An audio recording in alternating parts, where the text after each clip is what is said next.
Did you bop the mic with your nose? What? Did you? I looked up and I heard. Well, I heard and then I looked up and your nose is about nostril deep. I like to get nostril deep.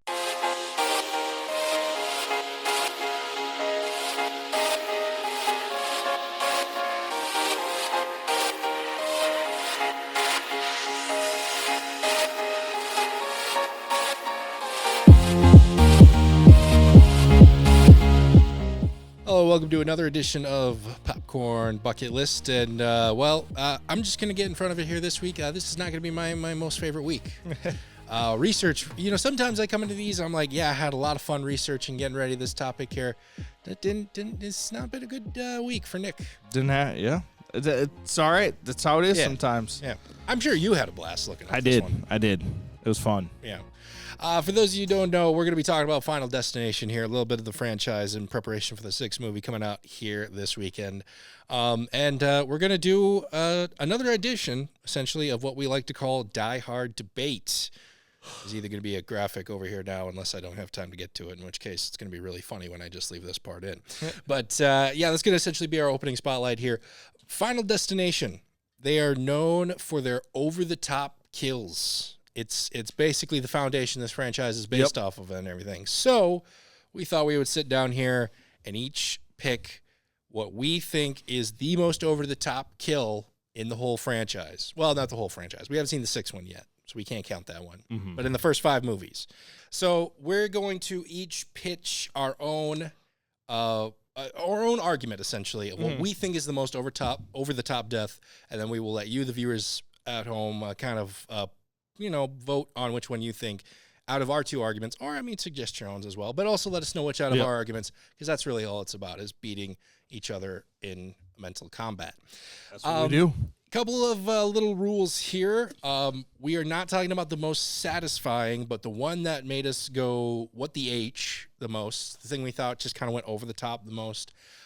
Basically, any death that took place between Final Destination 1 through 5 are eligible. I'm also going to go ahead and say here, viewer discretion advised in this one. I'm going to do my best not to show any clips or pictures. We're going to have to describe them a little bit, though. So if you are at all wheezy or squeezy or whatever, easy, but I don't know, like I am, I will not be insulted if you skip ahead to the weekly preview. I get it. Like I said, this was not a fun week for me, but it is a big franchise, so we got to talk about it here. So I'll leave you can skip ahead to weekly preview. There'll be a thing on the timeline here. I don't know what they're going to do if they watch this on the public access channel, though. I guess just mute it, and then when you see the weekly preview graphic come up, there you go. That's really all you got. There you go. So, all right, let's just get right into it. Here we go. Die Hard Debate. But first things first, we got to flip a coin, see who goes first. I'm going to try to do this without breaking all the stuff here. I'll let you call it. All right. Heads. I lost it in the light. Get a close up. Okay, but technically I would have caught it like that and then flipped it. It would have been tails. We can flip again. That's fine. We can flip again. Okay, I'll roll the dice. I'm going to try to do a little less aggressive flip. But yeah, there you go. Totally lost it in the light. Tails. Son of a gun. You know what? All right. I'm feeling generous. No, don't do that again. So just take the first. I'm confident in my discussion. I'm going to give Nick the opportunity to pick first because I want him to think he has the upper hand before I destroy him. Okay, but here's the other thing is because I get first, it also means during the rebuttals I have more time to think. That's fine. Okay. Alrighty. Which of my 2 am I going to? I got 2 here that I'm thinking. Same, and that's why I wanted you to go with whatever one you thought you were comfortable with. Okay, I'm going to try to do what I did with the Santa Claus one. I'm going to try to read your mind. No. I'm going to try and see which one you're picking so I can maybe steal it. You should put the South Park clip in the No, I think you got it. I think you nailed it good enough there. We don't need to do that. I'm actually okay, so yeah, I'm going to go with this one. I'm going to call this Mrs. Is it Lawton or Luton? Don't know. I feel like it was pronounced Lawton. There's the teacher from the first one is what I'm trying to say.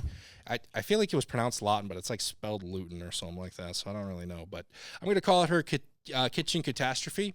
Okay. So again, this was from Final Destination 1, the very first one, the one that technically started it all. We'll get more into that later. Basically, in case people don't know how the franchise works, if you escape these deadly situations, death finds a way to get back at you later on in a more and more gruesome way, essentially.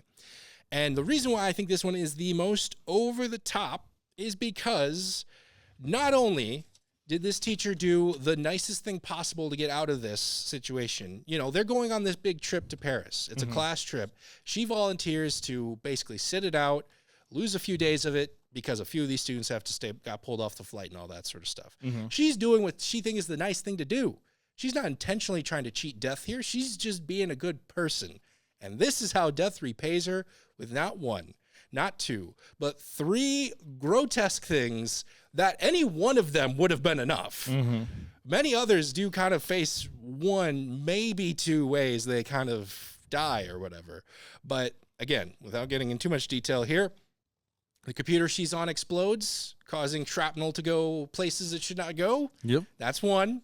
Okay. As she's trying to recover from that, she's trying to grab a towel. A knife then gets her. That's 2. And then the house, the whole freaking house. The death has been pretty good at cleaning up his tracks and keeping it very contained, I feel like, to 1 room. The whole freaking house goes up in smoke in a big explosion. Yeah. In the other cases, at least the family members could bury their loved ones. There's nothing left here. This is the most over the top, first of all, with what has done to this person, and second of all, to whom this person it has been done to. She is the nicest character in that first one and deserves this the least out of all the characters who get attacked by death here. It was her final destination. It is what it is. Can't stop it. I'm not saying you can stop it. I'm just saying at this point, death has been very selective in doing kind of just one thing or 1 or 2 things. Here, he just threw everything. You might as well have actually thrown the kitchen sink at her. Let that sink in. All right, so that's my argument. I'm picking the teacher from the first one. All right, what's yours? I don't remember her name, but it is from Final Destination 3. And technically it's 2 people. I'm going the tanning bed situation. I like kind of what you talked about where you said there was 3 things that happened. There is that, but turn it up to 11. Not just 10, turn it up to 11. Now, imagine you get stuck in a tanning bed. It goes on high all the way up till your skin starts burning and melting. Your eyelids, everything about you starts burning and melting. Then the glass from all the light bulbs and the screen that you're in all shatter. So like you said, the computer shattering into you. Now imagine glass going into your entire body all the way up, all the way down, with glass, hot glass going into you. And then it heats up so much that your house doesn't explode. You explode. You start on fire and you can't get out. And you're burned alive / fried alive / cut alive all in one in a tanning bed where a lot of people go. Well, can't really say that because a lot of people go in their kitchens too, or their house. But that's where I'm going with for my most over the top wild. There was other crazy ones, but that one also is I would say along with yours is somewhat feasible. Use this to kind of go into your rebuttals of mine as well. Okay. It kind of transitions so into that. I would say going into this, the rebuttals, those things all stunk, but your computer exploding, that can happen. A knife. Where did the knife get her? I don't remember. I think it got her in the chest. In the chest? Yeah. Okay. But you're getting a knife from what? 10 feet up? That's going to go what? 2 inches in? Should go 2 inches in? Shouldn't get you. It's not how physics works. And then your house exploding.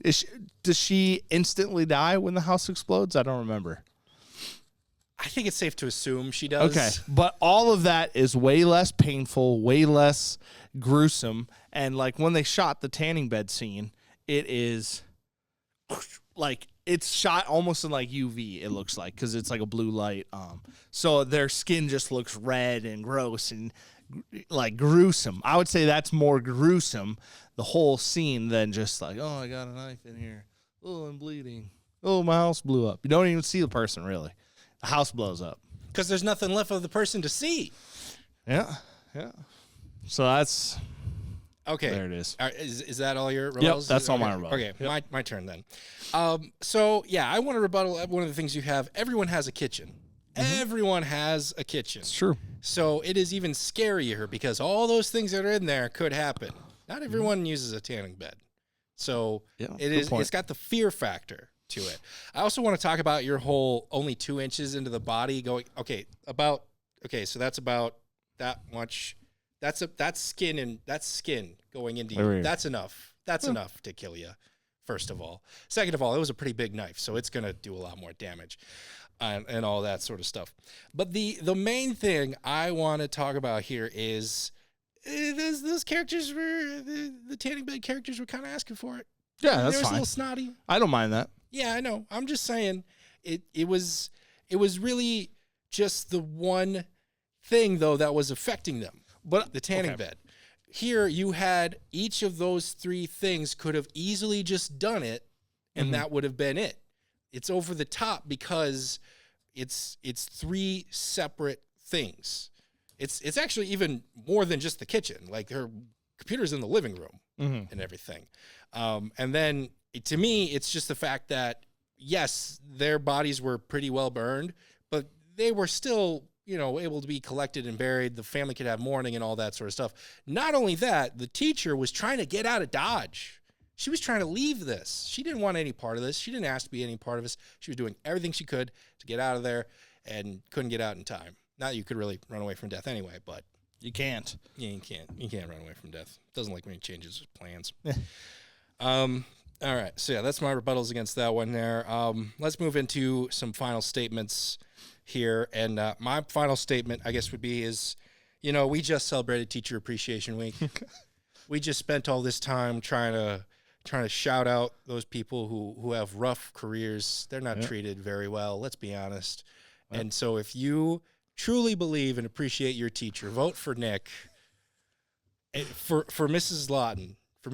Do it for her and all the other teachers who have to go through all that and then just want to go home, but then death messes up their home like all Home Alone, Final Fantasy, not Final Fantasy, Saw style in a gruesome death. So if any of you out there appreciated our post last week about Teacher Appreciation Week and want to appreciate teachers once again, vote for Nick.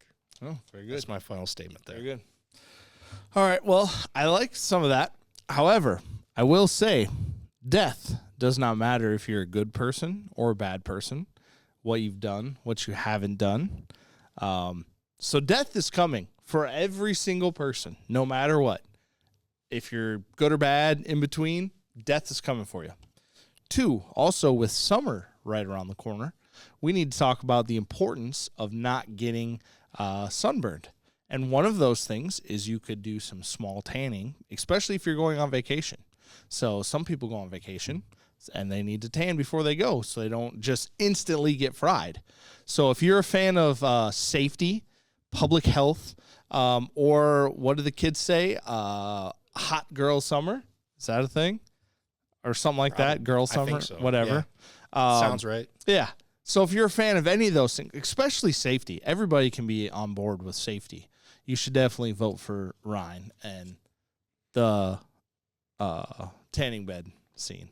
Also, before we get done with this, I need to address, do you know how many celebrities there are like in all of these movies? Oh, yeah. Like, I completely forgot. I mean, to be fair, it's kind of an interesting franchise because there are so many different, there's like very few characters that carry over from one movie to the next. So you kind of have to eventually. Yeah. And it's like, oh, I know them. Oh, I remember that. I didn't know they were in this. Yeah. So funny. It is kind of cool. And half the dudes look like they're like different alternate universe like Chris Evans or It does look like Chris Evans from Not Another Teen Movie, yeah, but and a like little bit thinner. there's so many. It's like, oh, you look like a different version of that character or that actor. So that's kind of fun. It was fun to watch those and see like all those people again. All right. Well, ultimately, no one wins because all these were very gruesome deaths. Very gruesome We're going to be honest here, but one of ours has to be the more gruesome one or the more over top one. So again, vote in the comments of the YouTube video. Which one of our deaths do you think was the most over the top? And let us know which one you would say is the most over the top death in the Final Destination franchise. Hey, we talk a lot about movies on this channel, but sometimes the ones we talk about aren't the most accessible. That's where the Marshall-Lyon County Library comes in handy. They have a great collection of physical media, as well as a couple of online services with many, many options for movies, TV shows, and documentaries. It's easy. Just get your own library card at the Marshall-Lyon County Library and gain access to their large variety of movies, TV shows, and of course, books. Also, be sure to check back every month as we here at Popcorn Bucket List make specific movie recommendations based on a monthly theme.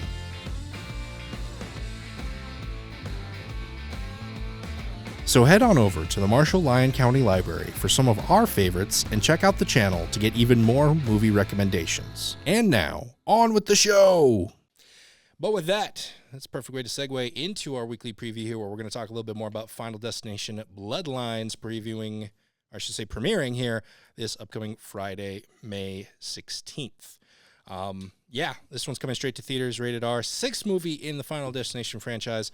Got some interesting, though, flashbacks, it seems like, that kind of makes it part prequel, part sequel. Yeah, I'm because they kind of did that with the last one as well. So it'll be interesting to see where this like fits in, but I'm excited for some actual like I think kind of horror movie lore is starting to be more popular now, not just the actual like killing part where it was kind of big.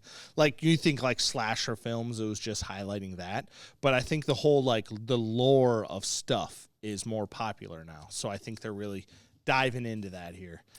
If you do it correctly, I think it can be done. Because, I mean, you mentioned Halloween. When we first met Michael Myers, there really wasn't any lore or anything around that. It wasn't until they started explaining it that I was like, well, that doesn't really make any sense. Here, because it is sort of chaos is ruling here, I think it makes it a little bit easier for them to kind of work on the lore. And like you said, they've really kind of only teased it or kind of just barely talked about it. Here, it seems like they're going to actually kind of go back to one of the very first instances, which is what we thought happened in Final Fantasy V or 1. But no, it was actually one that happened way before this. The whole rotation and everything happened a long time ago. So I am curious to see that, to see how they handle that. Yeah. But, like I said, these are not my type of movies, I'll be honest. It is very gruesome. It made me go a lot watching the clips preparing for the opening spotlight and for this trailer and everything like that. I'll be honest, this is my least favorite preparation for a movie since Fast X came out.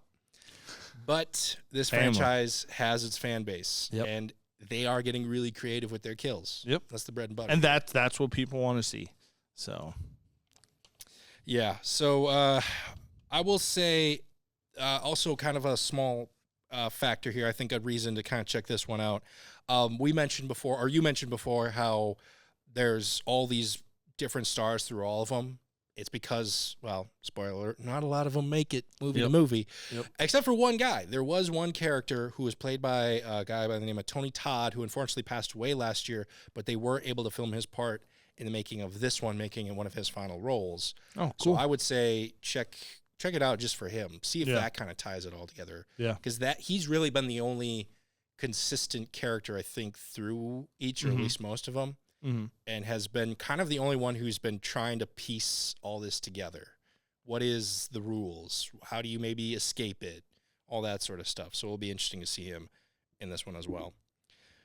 But I don't know. I don't got much else to say on this one here. It's going to be creepy. It's not going to be for everyone. It's a little bit something more up your alley, I'd say. Yep, But, I'm excited to watch it. Yeah. Also coming out this weekend, Hurry Up Tomorrow. Also coming to theaters, starring the musician known as The Weeknd. In this one, He's being credited as his real name, Abel Tasefi. No, Taysefi. Oh my gosh, I wrote it down in phonetic to like not do this. I try to Could get just better call him with the names. Weekend. I It's know. the Weekend. I know. Okay, we're gonna do this again. Take 2.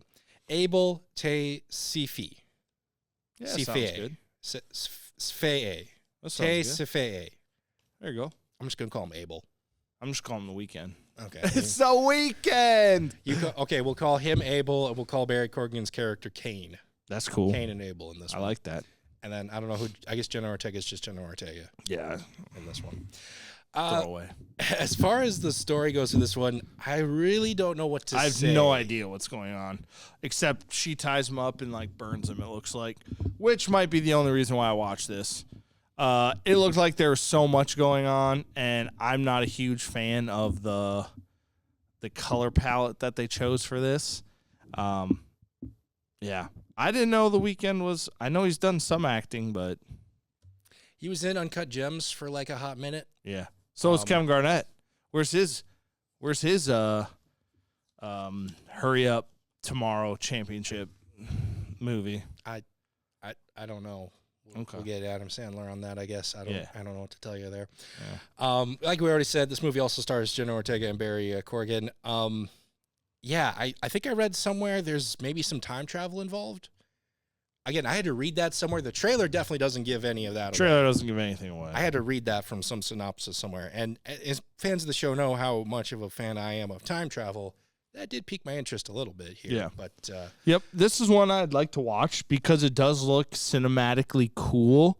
It might not be my cup of tea, but it will be interesting to see on a big screen. I will say, though, if you are pretty big fans of The Weeknd and his music, I think you're going to find a little bit more in this because I consider myself just kind of a casual fan of The Weeknd and his music videos. I noticed a few Easter eggs, I feel like, to some of his previous songs and his previous music videos. Again, I'm just a casual fan, so I feel like if you're a hardcore fan, if you watch this, you're going to kind of find it's going to be like a Marvel movie to you, just a whole bunch of Easter eggs all over the place. And Interesting. Like I said, not just to his songs, but there was one moment, too, where I was like, oh, you kind of did something like that in one of your music videos. Well, and don't they call him Abel in the... Yeah. Yeah. They call him by his real name in this. Yeah. So. Because honestly, it reminded me of when he did the halftime show and he was like stuck in the mirrors walking around. Like imagine that, but an hour and a half or 2 hour long movie. That's what it reminded me of. Just that whole, the color was the same. He's doesn't know what's going on. Like that's exactly what to me this movie looks like.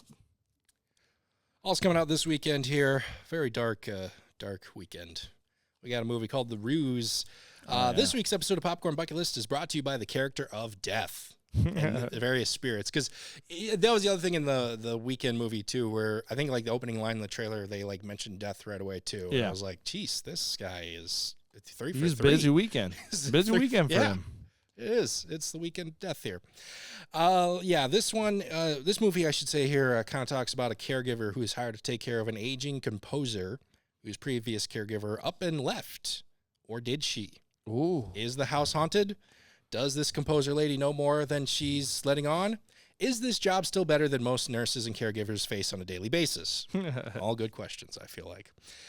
I don't know. I think if you look at this more as a well-produced student film, then it looks a lot better. Yeah. I think this. I'm really excited for this. The premise is cool, but yes, I agree with you. Like a well-produced student film. Because I think the whole point is they're going to make it seem like the old lady is like secretly killing these people, and she's like, no, I swear there's ghosts. And it's going to be like, well, we got to prove whether or not there's ghosts here or not. Yeah. That's the ruse of it, Yeah. so to speak. And I don't know. I think it'd almost be a better plot twist if there were no ghosts, actually, and it was actually her, but I feel like they're going to do the opposite. Or Maybe that's just my opinion. Or, hear me out, spoiler alert, the nurse student that took her job is the one that killed her. Hey, the job economy is tough right now, man. Yep. And you're like a billionaire, Yeah. multimillionaire, bunch of lake home, private residence. You got to do what you got to do Yeah. sometimes. Carter's trying to take your job right I know. now. I mean, I know. You got to watch your back with this guy. His wheels are turning on how to get me out of here. All right, then let's wrap things up like we usually do with some number one recommends. I believe I got you listed first here for this week. Yep. So I'm going with the video game adaptation of Until Dawn. Very classic, live, die, repeat formula that's been in a bunch of movies. It actually had a lot more not a lot more, but it had some backstory to it, which I didn't know if we were necessarily going to get. But overall, I thought it wasn't that bad. It was pretty good. Cool concept. As in, like, the town would slowly get rebuilt and, like, things would happen between each session that I thought were kind of cool. And some of the characters I thought didn't really act well with each other, but overall, for a video game adaptation, I thought it was fine. Very good. I liked it. Overall, this is going to be a very macabre episode because I would argue your movie is the funnest movie we've talked about here today so far. Hey! Because I was only semi-busy, so I don't have much of an excuse here, but I only got around to watching I swear this is maybe the last time I'm going to talk about the Oklahoma City bombing. I feel like I keep bringing this up. But there was a One Day in America miniseries again. They did one on JFK, on 9/11. I've talked about those in the past. They did one on the Oklahoma City bombing as well. And I only caught on to it because they do this thing where sometimes they'll post that first episode to YouTube. And you're like, oh, this must just be a one-off. I'll watch that. And then they end on a cliffhanger. It's like, well, now I got to watch the other episodes. So then I had to go and watch the other ones there. And overall, I mean, yeah, it's a tough documentary to get through. It was a tough situation, but with it being the 30-year anniversary of that and everything, it's something you got to watch here, I feel like. So And they do have, I've been to the Oklahoma City bombing, like, memorial and stuff, and that's pretty cool. I have as well. Yep. Pretty cool. Yep. Well, that's going to do it for us here on this episode of Popcorn Bucket List. Make sure to check out some of our friends and other YouTube channels. The easiest way to do that is check out the description below on this YouTube video. Get those links in the description. And I promise next week's episode will be a lot more fun. I'm just going to tell you that right now. I promise. Oh, yeah. It's going to be action-packed, baby. And there might be a little bit of a tropical vibe to it as well. You never know. So if we scared you off this week, come back next week. I promise it'll be better. It'll be better, folks. For myself, Ryan, and Carter, we'd like to thank you so much for watching, and we will see you at the movies.